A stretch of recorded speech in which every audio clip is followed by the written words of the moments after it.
Now, breaking news from WRAL. Coverage you can count on. Breaking news right now at 8 o'clock. A man is dead, another in the hospital after a shooting in Durham. This is a live picture right now. How first responders who have been on the scene for 10 hours now describe what they found. And we're looking at two weather makers. One, a cold start this morning, and two, a WRAL weather alert day for Wednesday. I'll walk you through both. All that glitter is Oscar gold. The night's biggest moments, from the winners to the performances and the fashions as well. We'll also have some pretty heartfelt moments there. The ad memoriam, a lot of people talking about that, including Gene Hackman. We'll talk about that in just a second here on WRAL News on Fox 50. We first want to say good morning. I'm Chris Leffington. And I'm Michelle McConaughey. Happy Monday. Here we are again. It's a chilly start to your week. Meteorologist Elizabeth Gardner outside on the WRAL weather patio in her coat.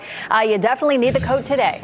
It is cold out there this morning, and we don't have a huge warm up in our forecast for this afternoon either. It'll be similar to what we saw yesterday. Here's a live look at downtown Raleigh. This is a look down Fayetteville Street from our Jimmy V camera. Pretty quiet out there. Not a lot of people walking around, but the people that I have seen are definitely bundled up, some in hats, definitely in coats. We have a northwest wind right now at 3 miles per hour, which brings us just a slight bit of a wind chill, but not a whole lot. 33 is our temperature in the triangle, so we're starting to see the temperatures now creeping into the 30s as we're headed into the 8 o'clock hour. But it is still 27 in Roxborough.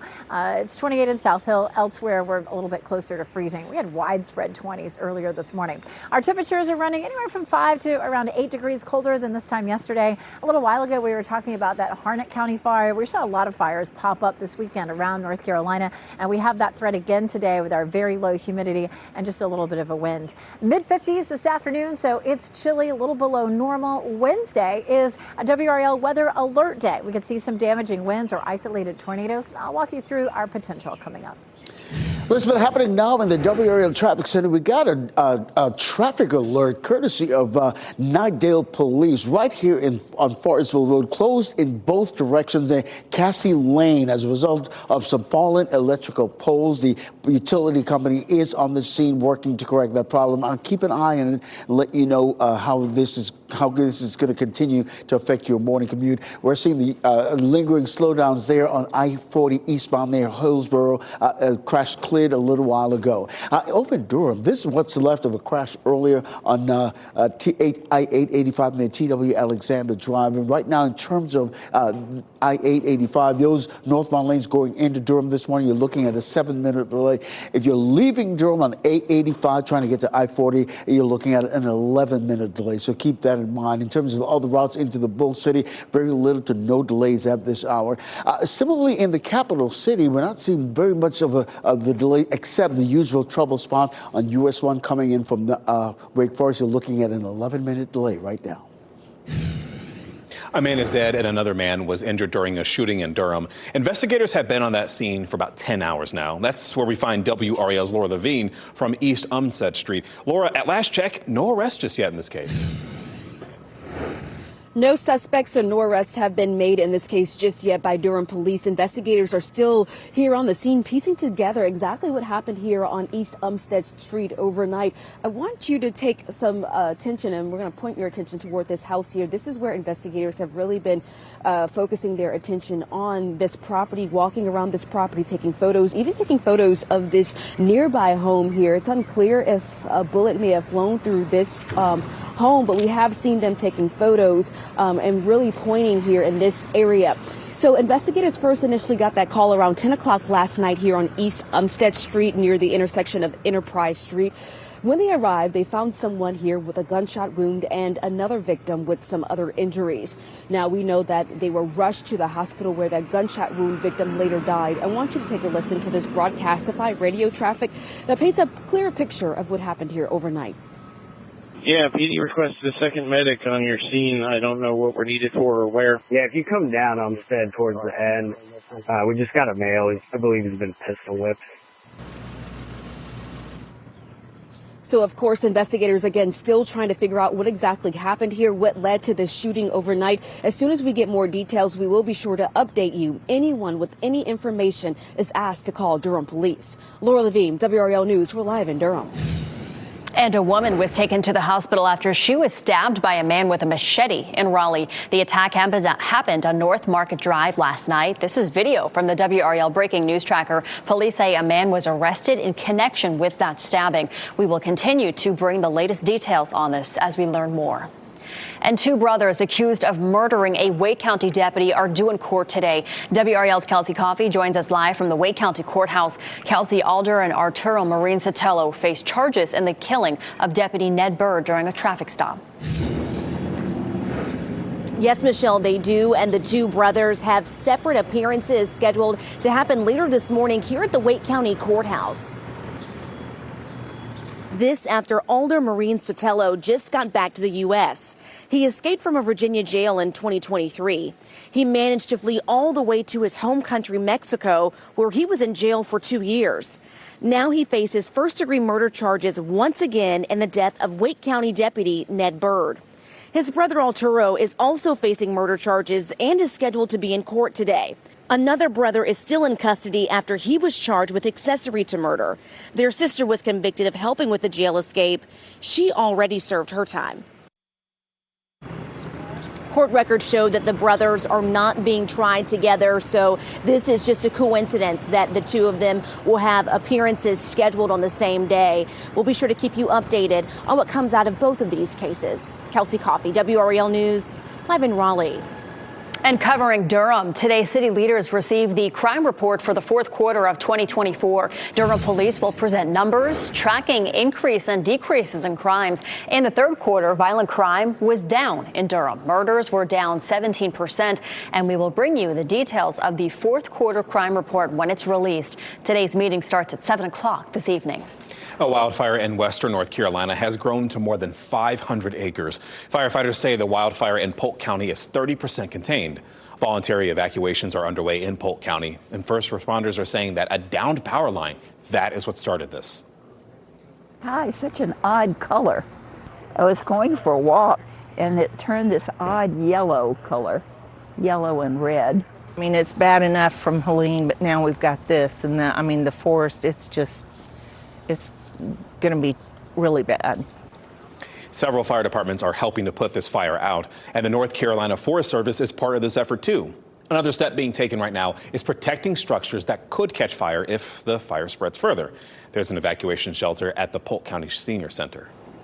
The 97th annual Oscars ceremony featured some unexpected wins, some emotional speeches, and a huge night for an independent film. Israeli and Palestinian filmmakers won Best Documentary Film for No Other Land. Adrian Brody won his second Oscar for Best Actor in The Brutalist, and Honora was the big winner of the night, taking home 5 statues, including Best Actress for Mikey Madison. And coming up in 10 minutes, a closer look at the fairy tale evening for that film and its stars. Your time is 8:08 this morning. Stepping up security. How New Orleans is celebrating Mardi Gras with extra precautions just months after a terror attack. And surviving those spring allergies. A doctor explains how you can manage your seasonal struggles. And it's a cold start out here this morning. It's beautiful with lots of sunshine. I'll show you when our temperatures warm up above normal coming up.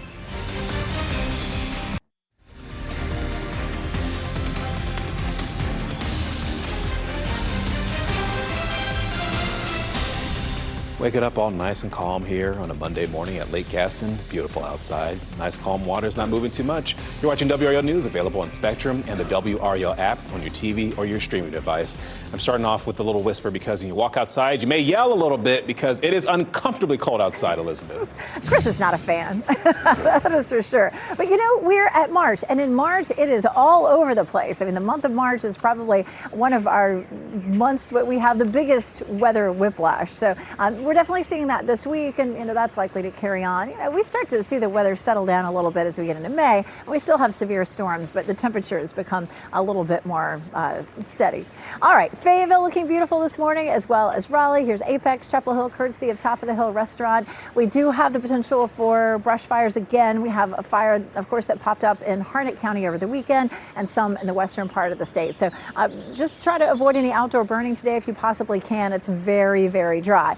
this will help, but we'll also have the potential for some severe storms. Our next weather maker comes Wednesday. It's a WRAL weather alert day. Severe storms are possible a little bit earlier in the day than we often see with these cold fronts. A lot of times they come through, late afternoon, evening. This is going to be a mid-morning to mid-afternoon sort of a timeline. We have plenty of wind shear, which means that we could see some spin in the atmosphere. But will we end up with enough energy for these storms to be strong? That's still yet to be determined. Wind damage would be the main threat, but isolated tornadoes are not out of the question. Here comes our low and the front. We'll pause it right there at 7 a.m. And you can see just on the cusp of moving in. There's 2 o'clock in the afternoon. And then by 4 or 5 o'clock, it's out of here. It's likely to move a lot faster than that. That's just kind of a look at the big picture. Let's take a look at Futurecast. And we zoom in here. This is our high resolution model. At 6 a.m., it is to the west of us. By the time we get to 8 or 9 o'clock, you can see it in our western counties, say from Raleigh to the west. We'll pause it again at lunchtime, and it's moving into our eastern counties. And then by the time we get to around 2 or 3 o'clock in the afternoon, it is moving on out. It is a level 2 risk, and that's typically what we're watching for when we end up with the potential for a few isolated tornadoes. So we'll be watching very closely for that. What happens over the weekend as we spring forward? Meteorologist Chris Michaels coming up to talk about the debate between daylight time and standard time. All right, here's a look at the ups and downs. 55 today, 70 Wednesday. But, Wednesday is going to be potentially a stormy day, and then we're a little cooler behind that. We'll talk a bit more about the temperatures that go along with our chance for severe storms coming up. All right, happening now in the WRAL Traffic Center, we are seeing a little bit of a slowdown there in terms of what we're seeing in terms of a traffic alert on courtesy of Nightdale Police. They sent us in Forestville Road closed due to some falling electrical poles there on Forestville Road. Keep an eye on that and let you know how it's going to continue to affect your morning commute. We are seeing a little bit of red on some of our major routes, particularly there on I-885. This is the remnants of a crash that happened earlier, but not causing any problems for you. This is just the usual morning congestion that we see there in terms of going in and out of Durham. And here's what you're looking at. Those northbound lanes heading into Durham, you're looking at a 4-minute delay. If you're trying to get to I-40 on I-885, you're looking at an 8-minute delay. Many of you use I-540 as an alternate route. Here's what you're looking at. If you get on Lewisburg Road, the entire stretch over to I-40 is going to take you about 6 minutes. But once you get past Creedmoor Road, you're free and clear. In terms of other major routes in the Bull City, you're looking at just a 5-minute delay coming in on Highway 98. All right, thank you, Ken. With Mardi Gras on the way, New Orleans is ramping up security to an unprecedented level after that deadly terror attack on New Year's Day. This is a live look at Bourbon Street right now. Security officials say this celebration is harder to protect than the last month's Super Bowl in New Orleans, and that's because security must work to protect people along miles of parade route. Bourbon Street is heavily barricaded and patrolled in hopes of making this year's celebration safe for everyone. And this week, civilians working for the Pentagon will have to justify their jobs. Defense Secretary Pete Hegseth says an email will be sent to the employees today. The workers will have 2 days to reply. This comes as the Department of Government Efficiency looks to cut back the federal workforce. The Pentagon wants to cut about 10% of its civilian staffers, some of whom may have been working for the agency for less than a year. U.S. Health and Human Services Secretary Robert F. Kennedy Jr. urges parents to vaccinate their children against measles. Now, this is in response to an outbreak in Texas. It's resulted in the death of 1 child and infected at least 146 others. The secretary acknowledged the seriousness of the outbreak. Kennedy announced that his department would send Texas 2,000 doses of the measles, mumps, and rubella vaccine. This year's Oscars featured some expected wins, some unexpected wins, some emotional speeches, and a huge night for an independent film. Jennifer Jaborkland looks at the biggest moments from Hollywood's biggest night. A gritty comedy about an erotic dancer's marriage to the son of a Russian oligarch dominated Sunday's Academy Awards Best Picture among its 5 wins. I want to thank the Academy for recognizing a truly independent film. The film also brought individual honors to Sean Baker for directing, editing, and original screenplay. Mikey Madison. While the film's star scored a mild upset in winning Best Actress. This is a dream come true. I'm probably going to wake up tomorrow. Best Actor went to the star of The Brutalist. Adrian Brody. His win 22 years ago made him even more appreciative. It can all go away. And I think what makes this night most special is the awareness of that. In the supporting categories, an emotional Zoe Saldana saluted her family after winning for Amelia Perez. Everything brave, outrageous, and good that I've ever done in my life is because of you. And Kieran Culkin's win for A Real Pain could mean 2 more kids for him and his wife, Jazz. She said, I will give you 4 when you win an Oscar. The night also included a lengthy standing ovation for LA firefighters, while Morgan Freeman supplied a poignant moment honoring the work of Gene Hackman. He won the hearts of film lovers all over the world. A love shared for Sunday's Oscar winners. And that was Jennifer Bjorklund reporting.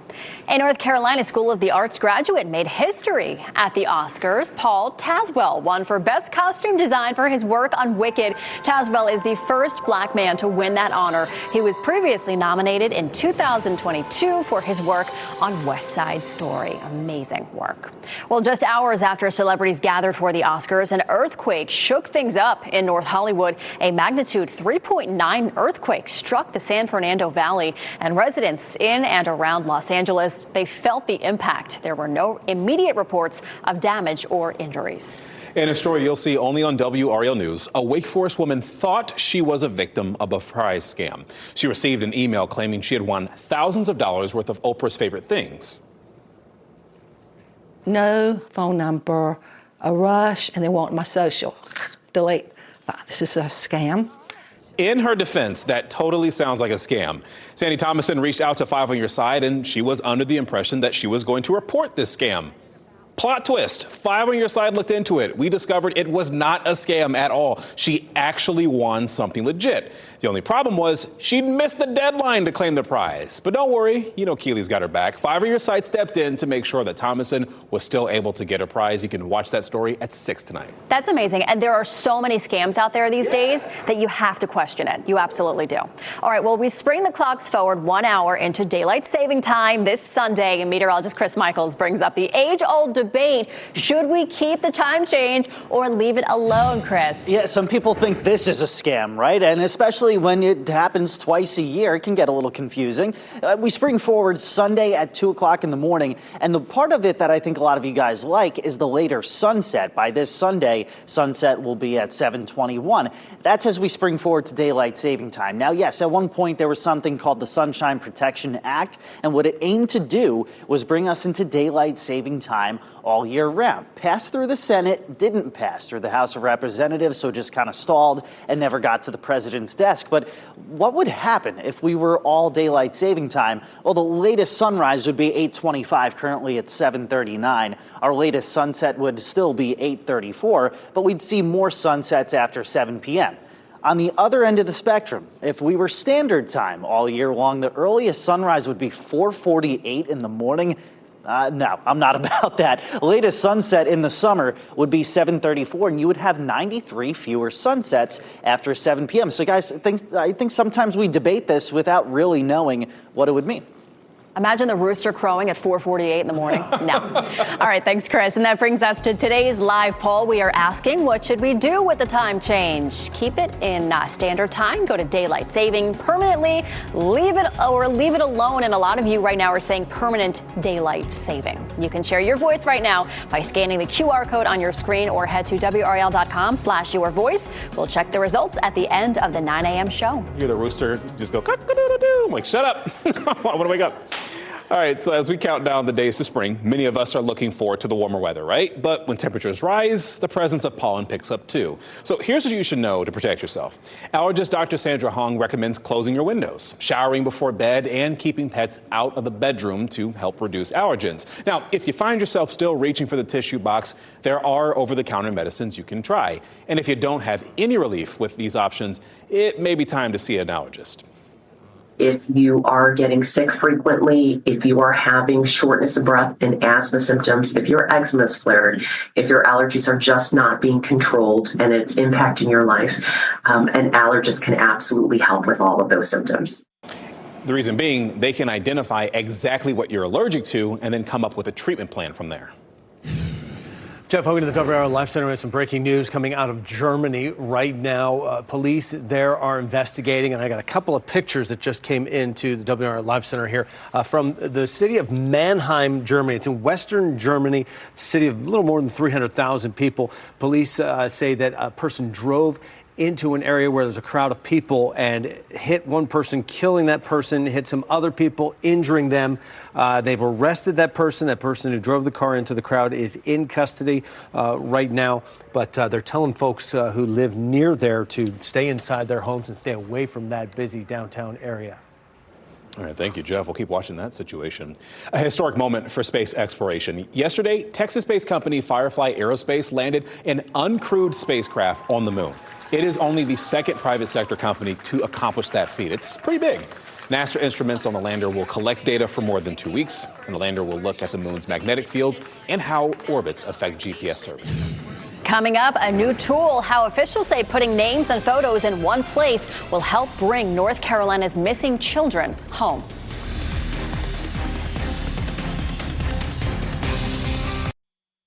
As you get into your car, tune to WRAL News Plus on your radio. In Raleigh on 99.3 FM. In Durham, 96.5 FM. And everywhere on 101.5 HD3. Good morning and happy Monday. Time now is 8:26. I'm Michelle McConaughey. We are dealing with a very chilly Monday to start. Meteorologist Elizabeth Gardner on the WRAL weather patio. Coat and all, Elizabeth, need it. It's starting to warm up a touch, but we dropped down into the low to mid 20s this morning in most places. Gorgeous sunshine here on the patio and over North Hills. You can see all that blue sky creeping into the 30s in some places, but we're still really close to freezing there in Durham at 33. Holly Springs 33, 32 Fayetteville, still 28 in Roxborough, 32 in Goldsboro. Dog walking forecast, definitely you want a coat on, but I'll tell you, it feels a little warmer in the sunshine and will warm into the mid 50s later on this afternoon. Happening now in the WRAL Traffic Center, give you a live look at the Beltline. This is I-440 at New Bern Avenue. Those westbound lanes moving a little slower than you'd like it, I know. But we just got a handful of crashes on some of the local routes, nothing on our major routes. We do have a traffic alert to tell you about. Starting tonight, some lane closures on I-40 east and westbound at Fayetteville Road. That's the streets at South Point exit. Those lane closures are starting in the eastbound lanes tonight until the 7th all week. It'll similarly happen in the westbound lanes all next week from 11 p.m. to 5 a.m. To get some bridge work done in that area.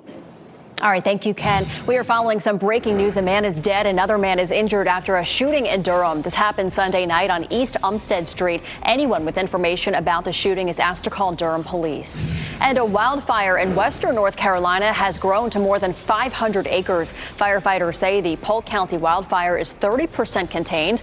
Voluntary evacuations are underway in Polk County. Fire and rescue officials say the fire was started by a downed power line. Next on Fox 50, two brothers accused of murdering a Wake County deputy are due in court today. And up next on Today, a behind-the-scenes look at the photographer. Now, breaking news from WRAL. Coverage you can count on. Late night shooting. Police just cleared the scene in Durham in the last 15 minutes. Well, local investigators revealed about a man's shooting death and how they found a second person still alive. And two weather makers for you this morning. Number one, it is cold out there. Temperatures are still in the 20s in some places. And then Wednesday, it's a WRAL weather alert day. We'll talk about our risks for severe storms. And bringing home Oscar gold, the night's biggest moments from the winners to the performances and the fashion. We have it all for you right here on Fox 50. Thanks for sticking with us. I'm Michelle McConaughey. And I'm Chris Levingood. And the winner for the worst day of the week goes to Monday. We have Elizabeth Gardner outside to explain what your Monday is going to feel like. It's a little chilly outside, Elizabeth. I don't know. That's debatable, Chris. We might have some severe storms on Wednesday, so we may have to wait a little bit to vote on that. Let's take a look at the gardens right now. Looks gorgeous. It is just beautiful out here currently. It's chilly, but you know, a little bit of sunshine feels pretty good. We will only warm it up into the mid 50s though, so that's definitely a February feel. 33 right now. Our wind is out of the northwest at about 3 miles per hour, which is not bad. Just a little bit of a breeze out here. Temperatures are creeping on on up into the 30s now after starting pretty much widespread in the 20s. It is 28 in Roxborough and 29 in South Hook, but 33 in the Triangle as well as Southern Pines, 31 in Rocky Mount, 32 in Clinton and Fayetteville. Our temperature change from this time yesterday, not as much. We're about 5 degrees colder. Earlier this morning, it was a much bigger difference. We still have the potential for brush fires to spread rapidly today, so you're encouraged not to do any outdoor burning. We take a look at our temperatures as we get through the day, just mid-50s. Our normal high is 59, so that 55 is actually not that far from normal. On Wednesday, it's already a WRAL weather alert day. Our next weather maker could bring us a line of thunderstorms mid-morning to mid-afternoon with damaging winds and tornado threat being the biggest risks. We'll walk through the timeline on Futurecast coming up. Happening now in the WRAL Traffic Center. It's slow going on I-885, depending on where you're headed. That's the remnants of a crash that happened earlier. So those northbound lanes heading into Durham, you're looking at a 5-minute delay. If you're leaving Durham trying to get to the I-40 interchange, you're looking at a 7-minute delay. Just a handful of crashes dotting our live traffic map this morning, but nothing in any of the major routes. As we isolate the Beltline, you can see the southern loop, the Beltline starting at Lake Wheeler Road, the usual congestion that we see, as well as the northern loop, the Beltline starting around Capitol Boulevard. Here's what it looks like. Courtesy of our live cam network at I-440 and New Bern Avenue, those are the westbound lanes moving away from us this morning. In terms of other major routes coming into the capital city, the trouble spot really is Wake Forest. You're looking at a 9-minute delay coming in on US 1. Over in Durham, similarly, very little to no delays. All the things on coming in from Highway 50 on 98, you're looking at an 8-minute delay. Nothing really that's going to make you late. Really quickly, a traffic alert. Lane closures tonight, starting at I-40 and Fayetteville Road from 11 p.m. to 5 a.m. This will be the case all week to get some bridge work done in that area. All right, thank you, Ken. Breaking news, a man is dead. Another man is injured after a shooting in Durham. Police just cleared the scene after more than 10 hours. WRAL's Laura Levine joins us from East Umstead Street. Laura, no word on any arrests right now. Has that changed since we last spoke to you? Durham police has not shared any information about a suspect or any arrests in this case. They just cleared the scene here, as you mentioned, 15-20 minutes ago after spending several hours here. They first got the call around 10 o'clock last night, and when they arrived, they found someone suffering from a gunshot wound. They found another person injured as well. The two victims were rushed to a hospital where that gunshot wound victim later died from his injuries. We learned through broadcastified radio traffic that that second victim was pistol whipped, according to the investigators here at the scene and first responders. That's how they described that person's injuries. We did see investigators collecting evidence and really focusing a lot of their attention at this home here at the intersection of Enterprise and East Umstead Street. They were also searching the nearby property here, this home next door, the exterior for any possible bullet holes. We saw a lot of investigators kind of in and out of that area as well here at the scene. This morning, we're still working to get an update on that second person's condition who was involved in this situation. We're also working to learn more about what could have led up to this shooting. Anyone with information about what happened here overnight is asked to give Durham police a call. Laura Levine, WRAL News. We're live in Durham. Two brothers accused of murdering a Wake County deputy will appear in court today. Let's bring in WRAL's Kelsey Coffey. She's live outside the Wake County Courthouse. Kelsey, Alder and Arturo Marin Sotelo have a hearing to separate their cases rather than trying them together. The two brothers have separate appearances scheduled today here at the Wake County Courthouse. This after Alder Marin Sotelo just got back to the U.S. He escaped from a Virginia jail in 2023. He managed to flee all the way to his home country, Mexico, where he was in jail for 2 years. Now he faces first-degree murder charges once again in the death of Wake County Deputy Ned Byrd. His brother Arturo is also facing murder charges and is scheduled to be in court today. Another brother is still in custody after he was charged with accessory to murder. Their sister was convicted of helping with the jail escape. She already served her time. Court records show their brothers are not being tried together, so this is just a coincidence that both of their appearances are scheduled for the same day.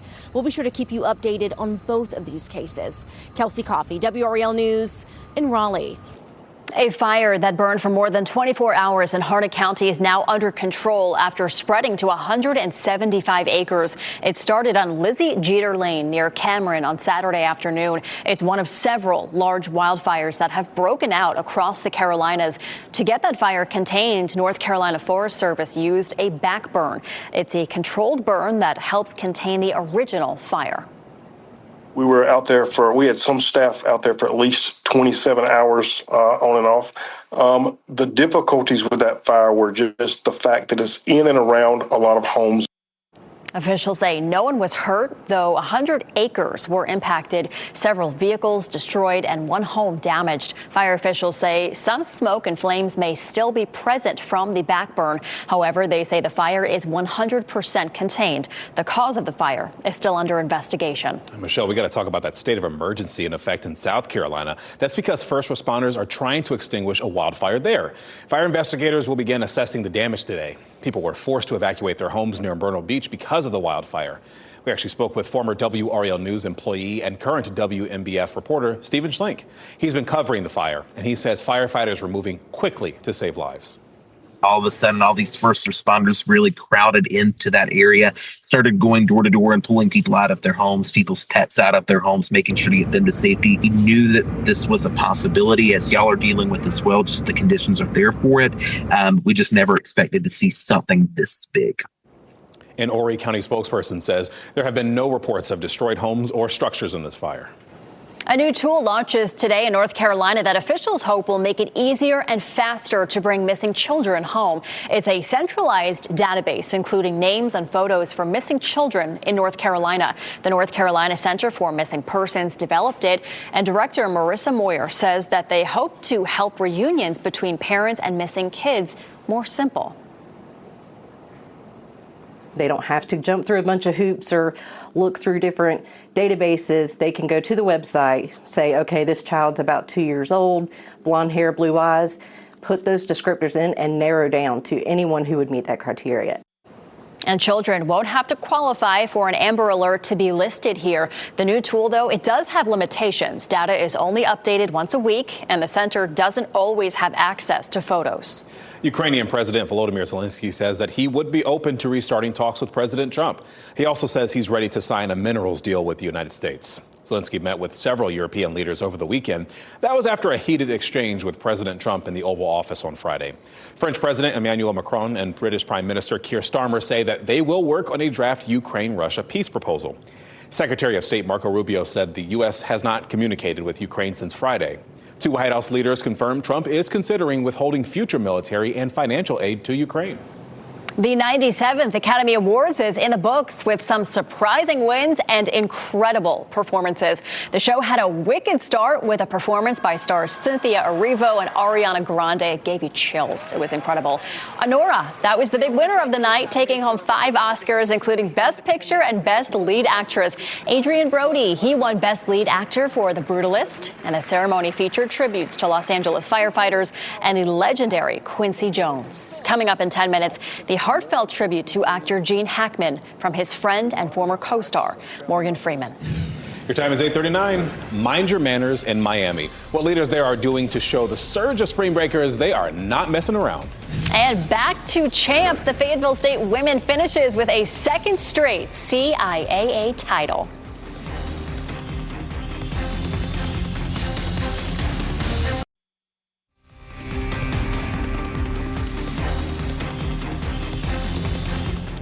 Welcome back. Happy Monday. Good morning to Wilmington as we take a live look there right now. Plenty of sunshine there. It's a pretty day. It's just a little chilly out there. Meteorologist Elizabeth Gardner on the WRAL weather patio. She has our forecast for today. We're going to warm up just a little bit. It's still going to be below normal, but the sunshine is going to make it feel okay. We're going to climb into the mid-50s. That's only about 5 degrees below normal for this time of year. We take a live look at the gardens right behind me. It is absolutely beautiful. Looking around, there's some things that are starting to bloom. Not the azaleas just yet, but by the end of this month into early April, it won't be long until we start to see the gardens really erupting with color. It's going to be gorgeous. Right now it's 33. We started off with temperatures way down into the 20s this morning, but we're starting to see things warm up slightly. It is 37 in Clinton, 34 in Goldsboro. We're now in the 30s now. An hour ago, it was all 20s showing up on the map. So we are warming up, looking a little closer to Wake County, looking at Morrisville at 33, Cary at 33, Apex and Garner 32, 34 degrees. So it's a chilly start out there. Yesterday, our high temperature was only in the low 50s. And take a look at the turtles. Rick Wagner sent us this from Yates Mill Pond. The turtles were just looking for that sunshine. Give me on the log. Looks like they're going to try to push each other off, but definitely enjoy enjoying that sunshine yesterday. Go to WRAL.com/report-it and send us your photos. We love to see them. Mid-50s for Raleigh and Durham, and 57 in Fayetteville for this afternoon. Feeling like spring, though, for a few days this week. 59 is our normal high, 68 on Tuesday. Tuesday is really going to be the prime day to be outside. You might look at that 70-degree day and say, what about that day? Well, that's the day that we already have a WRAL weather alert day for the potential for thunderstorms that could start as early as mid-morning and last into the early part of the afternoon. Blue shaded area below normal, yellows and reds are above normal. So we do see those temperatures climbing as we get toward the middle of the week. High pressure moves on out and makes way for severe storms. High pressure brings us, at least in this pattern, some cooler, drier air, and then we're warmer and wetter by the middle of this week. Tomorrow, the best chance for severe storms is the lower Mississippi Valley, and then Wednesday, it's the Carolinas. We have a level 2 risk for severe storms, so we have some strong, gusty, damaging winds and an isolated tornado at that high of 70. Cooler then on Thursday and Friday, and then over the weekend, we go back to daylight time.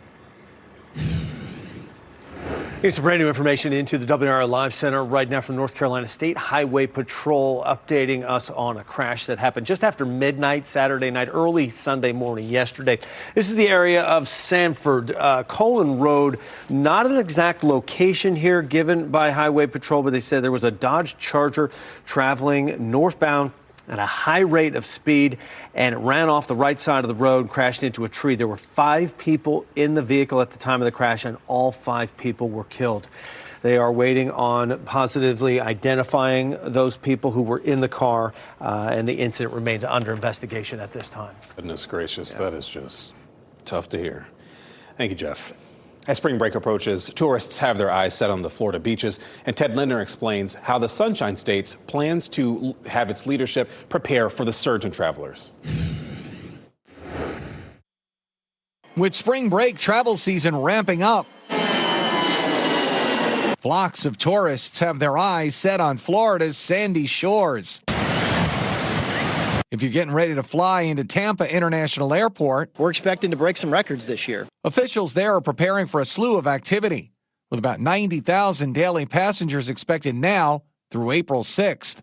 Saturday, March 15th, is slated to be the busiest travel day at TPA, followed by March 16th, the 22nd, and the 29th. We're known for our quick checkpoints and our lines and getting through very easily, but spring break's a little different. You can expect longer lines. If your mood is more Miami Beach, local leaders say tourists should expect fun in the sun, but with rules. We're a law and order city. I also say that I want Miami Beach to be the safest city in America. That's my goal. The city's mayor is bringing back heightened security measures implemented last year to crack down on spring break crime and violence. A small area of our city on Ocean Drive, a couple of blocks, but what we saw was a level of lawlessness and chaos. Similar to last season, visitors to Miami Beach should expect bag searches at beaches, curfews and early beach closures, parking restrictions, DUI checkpoints, and more. Last year, the month of March was my first year as mayor. We had a great spring break, no incidents. Many local hotspots appreciate increased safety, but don't want heavy police presence and rules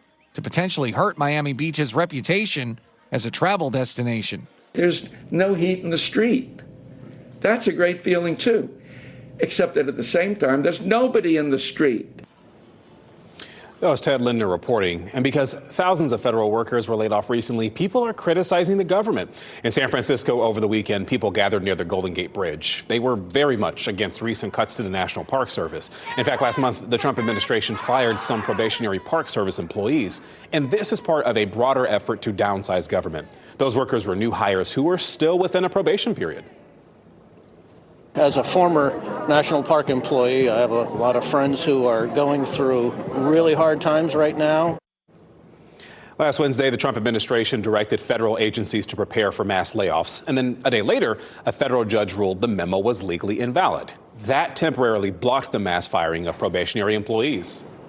Yes, last night's Academy Awards was full of excitement, but it also had some touching moments.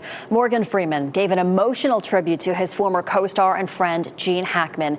Freeman addressed the audience by saying, "This week our community lost a giant and I lost a dear friend, Gene Hackman." Hackman was found dead along with his wife and one of their dogs last week, and that was at their Santa Fe, New Mexico home. Morgan said that he had the pleasure of working with Hackman on 2 films, Under Suspicion and Unforgiven. He said he learned Hackman was a generous performer. He received 2 Oscars, but more importantly, he won the hearts of film lovers all over the world. Gene always said, "I don't think about legacy. I just hope people remember me as someone who tried to do good work." And they do. Additional talent honored in the segment were David Lynch, Shelley Duvall, and James Earl Jones, among others. Well, The Masked Singer has another theme night in store. Here's what's coming up this week on Fox 50 with Ashley Dvorkin.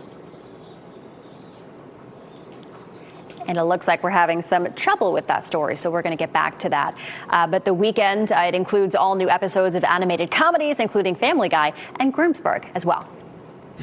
Well, the Hurricanes bounced back last night after a pretty tough loss on Saturday. The Canes hosted they hosted the Calvary Flames at the Lenovo Center. Sebastian Aho scored his 5th overtime goal of the season to give the Canes the win, 2-1.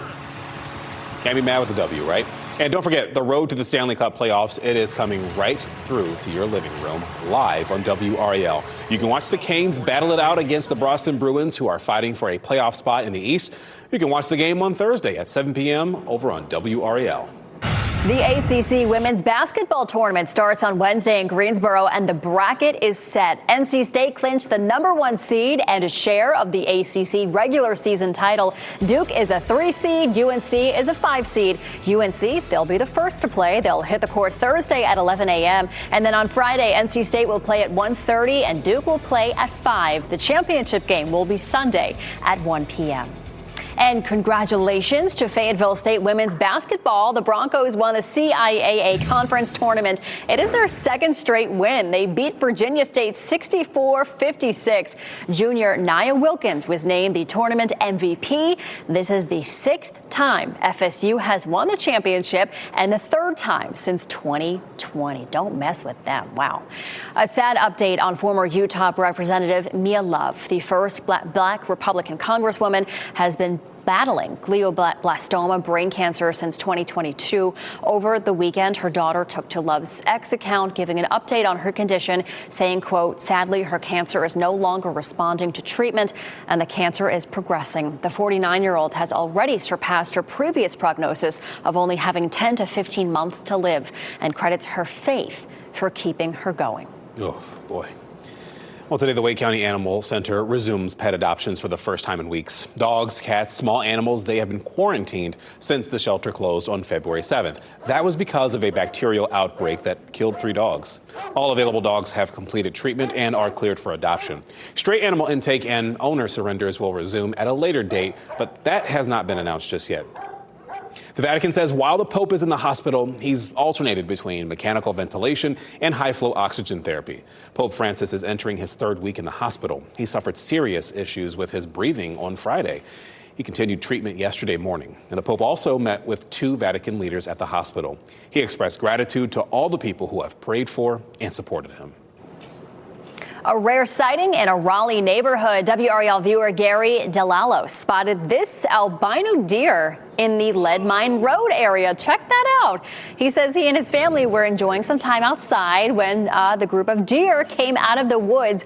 The North Carolina Wildlife Resources Commission says only 1 in 30,000 deer has albinism. But how crazy is that? Wow. Looking at that and saying, what is that? I've seen so many photos of them, but to actually see it right here, the video moving, I don't know. That'd be cool to see it in person. All right, your timer now is 8:53. We did not forget about your winning NC Education Lottery numbers, and we're also going to get you a check on weather and traffic in just a couple of seconds. You're watching WRAL News on Fox 50. We'll return in just a moment.